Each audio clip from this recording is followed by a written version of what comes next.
Manong ano ba? Alam mo na to, Tibor? Tibor, pauwiin mo na yung kapatid mong hilaw. Proyekto Helmo.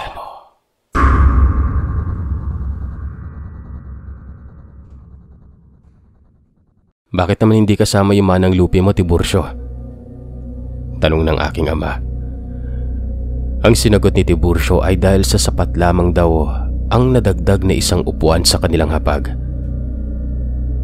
Tinanong naman ng aking ama kung ano ang dadalhin nila. Sinabi naman ni Tiburcio na magdala ng sapat lamang para sa tiyan ni tatay. E di ibig sabihin ba nun, yung hayop na dadalhin nila ay para lamang kay tatay? Dito ay mas lalong naging kumbinsido si tatay na may mali nga sa pamilya ni Rosita. Sa loob ng isang buwan ay pinaghandaan ng aking ama ang mga dapat gagawin. Alam niyang ang susuungin niya ay hindi madali dahil dalawa lamang sila ni Tiburcio ang tao doon. Halos bihira na rin kung umuwi si Tiburcio at wala namang problema. Kapag nakakauwi ito ay tagayan at banding naman ng dalawa, hindi nagbabago. Sinusulit nga daw ni Tiburcio ang mga oras nila ni tatay dahil hindi na ito mapapangako kay tatay na magkikita pa sila kung sakali man. Kapag wala si Tiburcio, binibigyan naman ng oras ng aking ama ang puntahan si Tatang. Yung sa unang parte ng kwento na sumita kay Tiburcio sa katauhan ni Rosita. Dito ay tinuruan ni Tatang si Tatay Marcelino. Dahil gustuin man ni Tatang na mangialam o sumali para matulungan si Tiburcio, ay hindi niya pwedeng gawin. Unang-una, kaalaman lamang ang meron si Tatang. Ang mga nagmana ng kaalaman o mga galing sa panggagamot ay yung kapatid niya. Pangalawa, hindi din siya pwedeng humingi ng tulong sa mga kapatid niya basta-basta. Kumaga sa kanila, may mga kasunduan silang hindi pwedeng baliin. Unless ay talagang may binubulabog ang mga nilalang na ito. Isa pa, ang papasukin ni Tatay Marcelino at ni Tiburcio ay kuta o lupain mismo ng mga aswang. Hindi nga maintindihan ni Tatay masyado ang paliwanag pero dahil sa hindi naman din talaga sila ganoon ka-close ni Tatang, ay kinonsidera niyang isang utang na loob para turuan siya ni Tatang ng mga bagay-bagay patungkol sa aswang. Kabilang na nga dito ang pamilyar na sa ating mga bagay. Nabaliktad tayo sa mga mata nila. Hindi makatingin ng diretsyo ang mga ito. May kakaiba sa aura. Takot sa bawang, asin at luya. Kapag kumukulo ang langis na pangontra sa kanila. At kung ano-ano pa.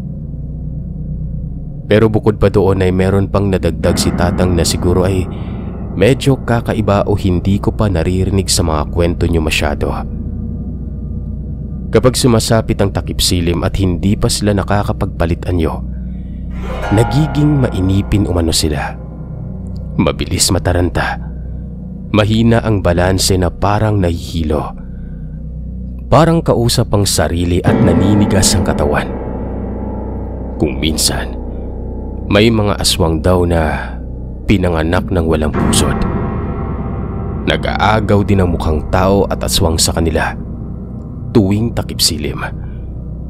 Naglalaway kapag nakakaamoy ng sariwang karne o ng buntis. Kapag oras ng dapat ay nagbabagong anyo ang mga ito. Pag pinakain mo ay maghahanap pa rin ng sariwa. Nang hahapdian tiyan hanggat hindi nakakakain ng hilaw. Iba ang hinahanap ng tiyan nila kumbaga.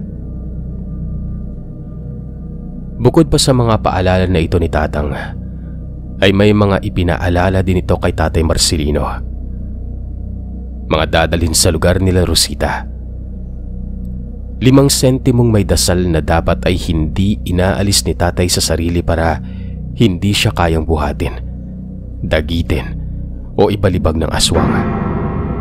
Bawang na nakabalot sa itim na tela. Kalamansing ibinigay ni tatang galing sa punong pinagkuhanan ng mutya ng kapatid niya. Tansong bala, asin, luya, abo, posporo, buntot pagi, balahibo ng manok o goma. Alin man doon ay pwede niyang dalhin at depende na rin sa paggagamitan. At ang isang itinuro sa kanya ni tatang ay mga banal na dasal na sinulat at inusal ng pabaliktad. Yun ang pinagtuunan ng aking ama, ang kabisaduhi ng pag-usal nun. Makalipas ang ilang linggo, nalalapit na ang araw ng pamamanhikan. Nakahanda na rin ang manok na dadalhin ng aking ama nun. Balak niyang ilagay ito sa may bayong. Pagkatapos nun ay pinasadya niya ang kanyang pantalon sa isang patahian para malagyan ng maraming bulsa. Mga dagdag bulsa ng iba ay patago ang pagkakagawa. Sa huling pagkikita nila ni Tiburcio, sinabi ng binata sa kanya na ang gagawing pamamanhikan umano ay mula 3:00 lamang ng hapon at bago mag 6:00 ay dapat tapos na. Hindi pangkaraniwang akyat ligaw kung tutusin, na madalas ay nagaganap sa gabi. Pero okay lang. Kumbinsido naman na si tatay na merong mali sa pamilyang yon. Gagawa siya ng paraan para magtagal ron, para mapatunayan kay Tiburcio na may mali sa pamilya ni Rosita. Yung gabi bago ang araw ng pamamanhikan, grabe umano ang pagyakap at pagyapos ni tatay kay nanay, sa kadahilan ng natatakot si tatay noon na hindi na siya makabalik sa asawa niya. Gayunpaman ay mahal niya ang kanyang bunsong kapatid, at kung kailangan niyang manganib para mailigtas ito, gagawin niya. Pasapit ng hapon, naganda na si tatay. Unang ginawa niya ay naligo siya. Naligo siya gamit ang tubig na merong halong konting langis ng niyog, tinunawan ng asin, tinikdikan ng bawang, piga ng kalamansi at luya. Gusto niyang doon pa lamang ay mairita na sila sa kanya. Yung sinuot niyang pantalon na maraming bulsa, sinuksok niya ang 5 sentimong may dasal sa maliit na bahagi sa bewang. Yung bawang na nakabalot sa itim na tela, pinertible niya sa loob ng kanyang suot. Gayon din ang tansong bala. Yung luya at asin ay nasa iisang bulsa nun. Yung kalamansing bigay ni tatang ay nasa isa pa. Samantalang yung posporo at kapirasong goma ay nasa isa pang bulsa. Meron din itong inilagay na maliit na patalim.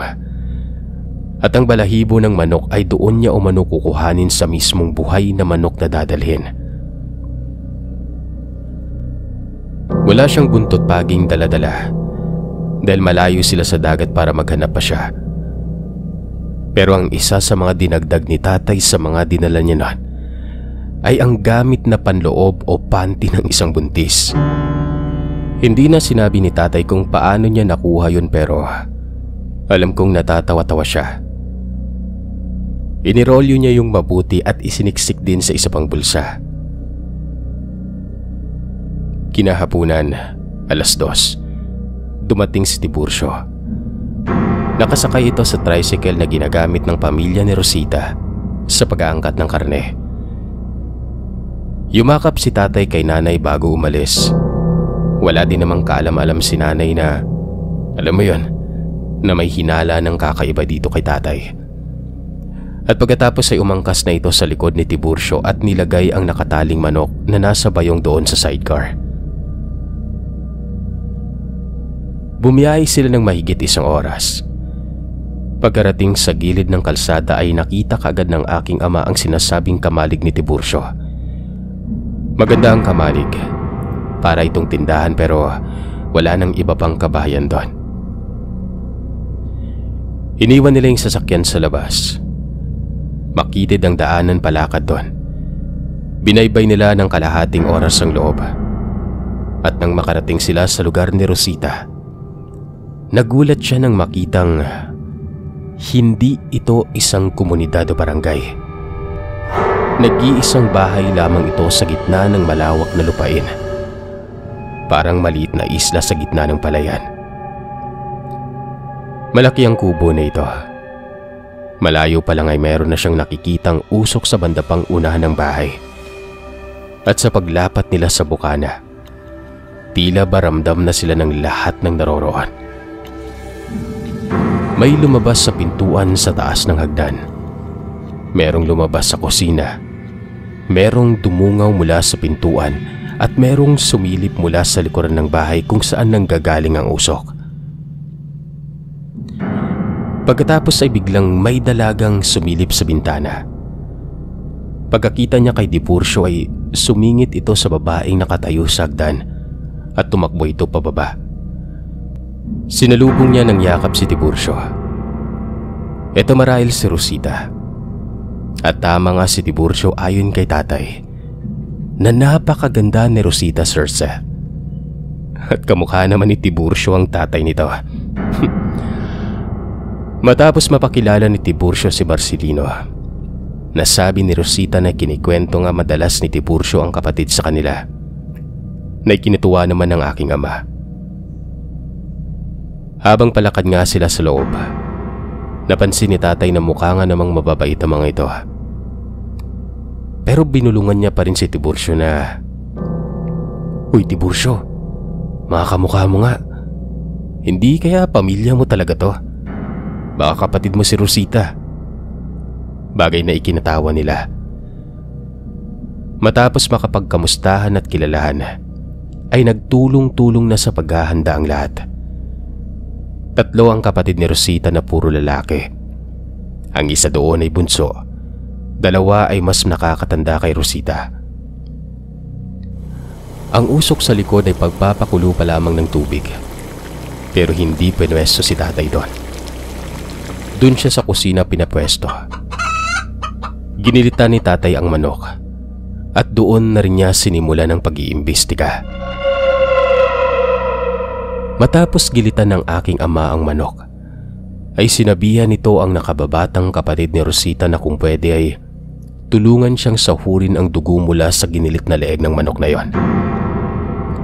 Habang patuloy na dumadaloy sa naghihingalong manok ang dugo niya, nakita niya kung paano mamilog ang mata ng kapatid ni Rosita. Titig na titig sa leeg at sa dugong natulo sa may palanggana. Nasa 15 o 16 na taong gulang na ang kapatid niya na yon, kung hindi siya nagkakamali. Pero para itong batang nakatitig sa sariwang hayop. Lunok ng lunok ang binata, at nang huli ay tila ba hindi nito napigilang magtulo ng laway. Maya-maya pa ay parang nanigas daw ang binatang yon. Doon na nagkaroon ng pagkakataong tinitigan ni tatay ang nanlalaki nitong mga mata. At kitang-kita ng aking ama, Sir Seth, kagaya ng sinabi ni tatang, baliktad siya sa mata ng batang yon. Dahil sa kaba ni tatay ay sinabihan niya ang binata na okay na. Patay na ang manok. Pwede na niyang kunin ang palanggana pero ayaw itong bitawan ng binata. Saktong napasilip ang tatay ni Rosita at agad nitong hinatak ang anak. Tinulak ito sa labas at tumitig kay tatay at nagsabing, pagpasensyahan na, dahil ganun talaga yon. Tumango lamang si tatay noon. Pagkatapos matanggalan ng balahibo ang mga manok, ay agad na itinapon ni tatay ang mga balahibo nito sa may apoy kung saan siya nagluluto. Aminin natin na maski normal na tao ay iba ang dating ng amoy ng isang sunog na balahibo ng manok. Pero ang napansin ni tatay noong nagtagal na ang amoy, lahat ng pamilya ni Rosita, maging sa labas man ng bahay, ay tumatagos ang titig sa loob ng kusina sa kanya.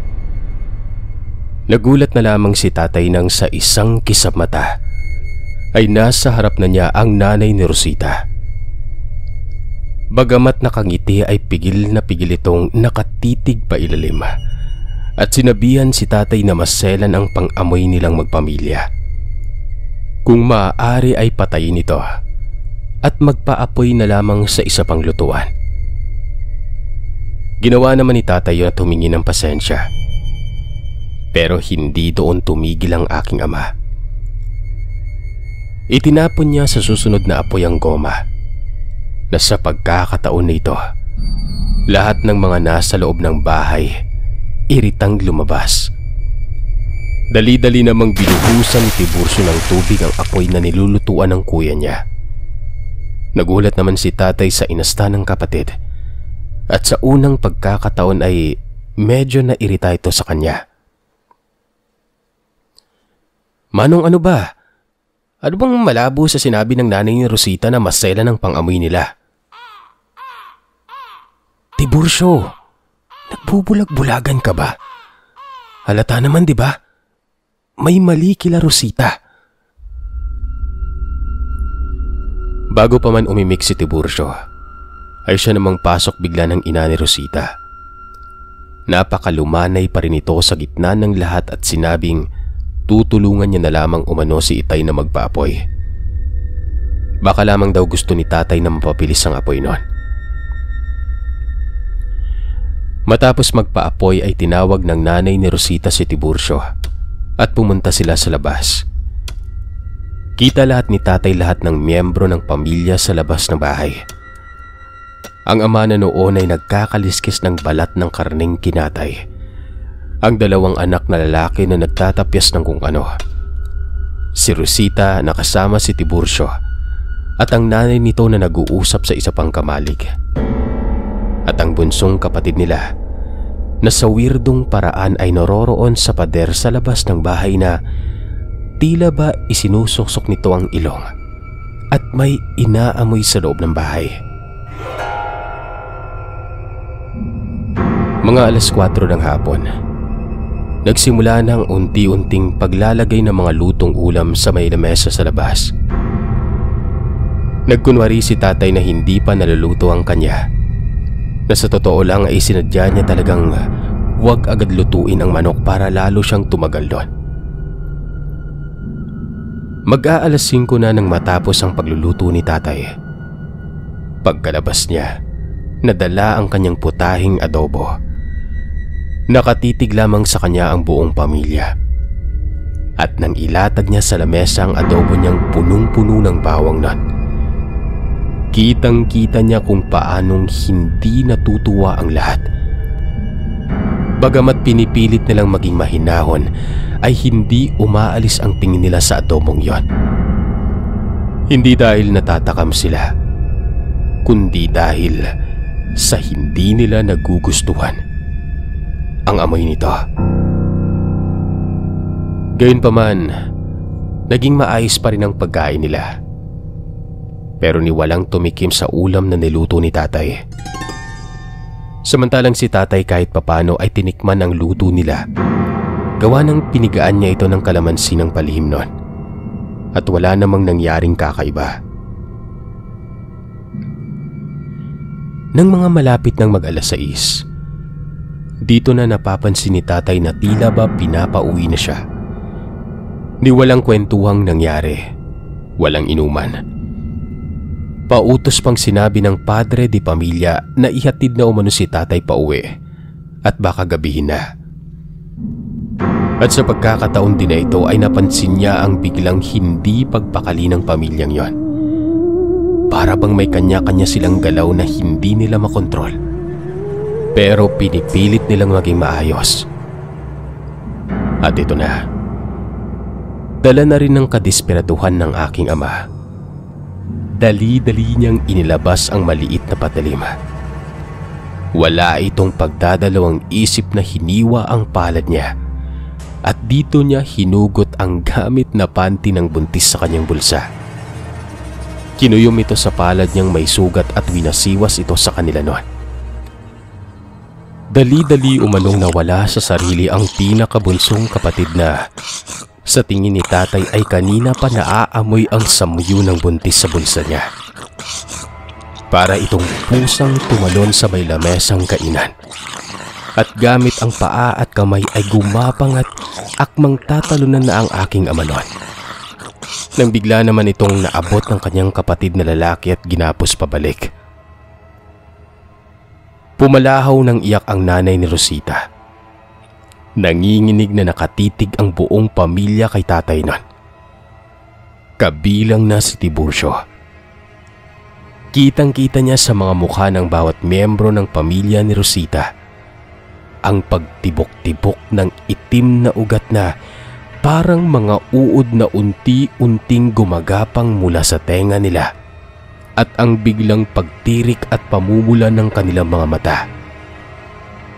Hindi daw inasahan ni tatay ang magiging reaksyon ng buong pamilya at doon niya na lamang naisip na hindi pa siya handa talaga para dito. Hindi niya naisip na kahit dalawa sila ni Tiburcio na magtulong-tulong ay mukhang malabo ang makaligtas silang dalawa. Tibor, pauwiin mo na yung kapatid mong hilaw. Sigaw ng tatay. Tibor, tingnan mo. Hindi mo ba nakikita? Aswang ang angkan ni Rosita. Halika na, sumama ka na sa akin.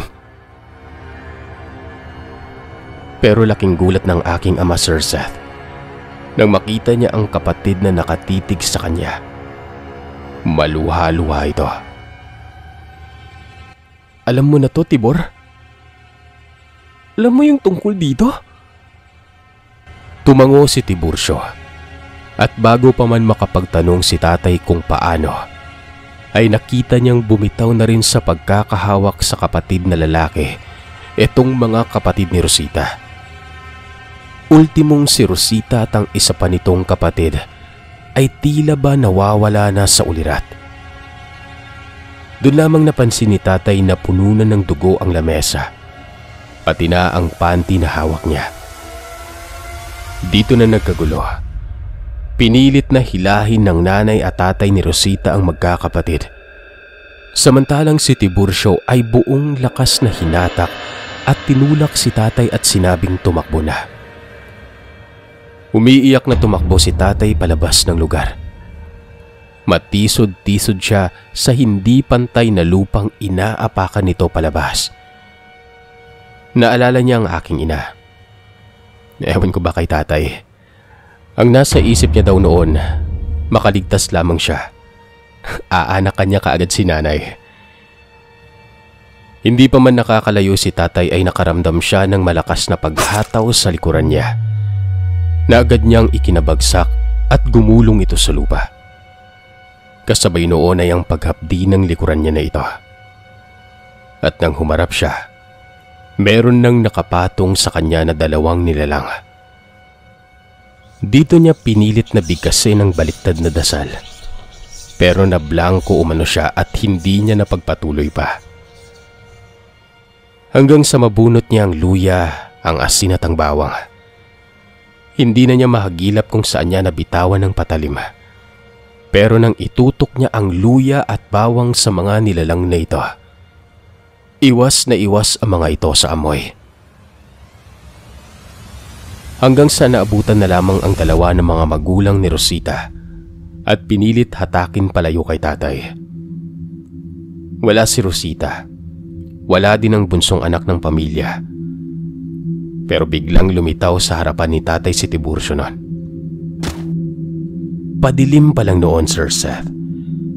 Pero sa unang pagkakataon ay nakita niya ang kapatid niya sa itsurang hindi niya inisip na siya. Namumula ang mga mata nito. Nag-uugat na mukha hanggang leeg. Naglalaway. Mabalahibong mga kamay. Walang duda. Aswang si Tiburcio. Aswang na ang kapatid ni tatay. Pero ang nakakahanga ay nagagawa nitong kontrolin ng bukal sa kalooban niya ang pagiging aswang. Kahit na ang nasa harapan na niya ang duguan na aking ama at ang samyu ng buntis. Initya ni Tiburcio ang susi ng motor na may sidecar kay tatay noon. Sa kanya umano ipapaliwanag ang lahat. Pero sa ngayon ay tumakas na siya. Pagkakatiwalaan niya ang aking amang pananatilihin niya ang sikreto ni Tiburcio para lahat sila ay makapamuhay ng tahimik. Umuwi si tatay sakay ng motor na yon na iyak ng iyak. Mas sigit pa umano sa sakit ng mga sugat niya, yung sakit na nararamdaman niya sa sinapit ng kanyang kapatid. Ayon sa aking nanay Lupe, ilang araw na tulala si tatay pagka-uwi. Bukod sa sugat niya sa palad na sinabi niya lamang kay nanay na sugatan, naitago niya kay nanay ang sugat sa may likuran niya. Ilang araw itong tahimik hanggang sa makalipas ang isang buwan. Dumating si Tiburcio. Kukunin na umano niya ang sasakyang hiniram ni tatay noon. Ikinuwento ni Tiburcio ang lahat-lahat. Nung una pa lamang daw bago niya tuluyang ligawan si Rosita, umamin na ang babaeng aswang ang lahi nito. Pero ang hindi maintindihan ni Tiburcio ay kung bakit hindi niya magawang makalayo kay Rosita. Noong nakilala na umano ni Tiburcio ang pamilya ng babae at magsimula na silang mag-angkat na mga karne sa mga liblib, doon nalaman ni Tiburcio na lahat pala ng pinapadalhan nila, kasama na ang mga magulang ni Rosita, ay mga galing sa isang tribo na kung naalala nyo sa unang parte ng kwento, ay posibleng parehas na tribo kung saan nanggaling ang mga magulang ni Tiburcio. Dito ay mas lalo siyang napalapit sa pamilya, hanggang sa maglakas loob ito na hingin ang kamay ni Rosita kahit na hindi pa ito sinasagot ng dalaga. Ang natatanging hadlang lamang umano ayon sa mga ito ay dahil tao si Tiburcio. Kailangan niya maging isa sa kanila kung talagang seryoso siya sa dalaga noon. Bagay na hindi nagdalawang isip gawin ni Tiburcio. Ito din ang dahilan kung bakit nang umuwi ang binata, 1 linggo itong nagkulong. Magtatatlong linggo na umano siyang nayanggaw noon, at sa 2 linggo ay lumabas lahat ng senyales. Hindi na sinabi pa ni Tiburcio kung paano dahil ito'y lihim na kailangan niyang protektahan sa pamilyang kinabibilangan niya. Gusto niya man daw imbitahan ng aking ama sa pag-iisang dibdib nila. Hindi pwede. Iba ang kanilang tradisyon. Walang tao na dapat na naroroon. Tinanong ni tatay si Tiburcio kung kumakain ba sila ng tao. Hindi umimik si Tiburcio. Hindi niya sinagot ng diretsahan pero pabiro niyang sinabi na basta manong, ligtas kayo ni Manang Lupe at ng magiging anak mo. Nasa kasunduan yan. Matapos noon ay matagal na hindi nagpakita si Tiburcio. Pero ayon sa aking ama, noong 2 taong gulang na kaarawan ng aking kapatid na panganay ay dumating ito sakay ng isang pick-up kasama si Rosita.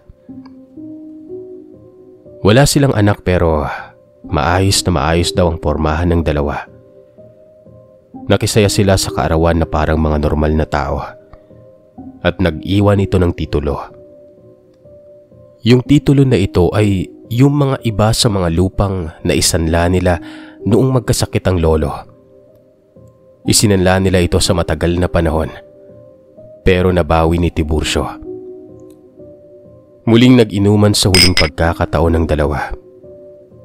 At huling paalam ay alam ng aking ama na masaya na si Tiburcio at nahanap na niya ang bagay na nawala sa kanya noong pagkabata niya. Ang tunay niyang tahanan.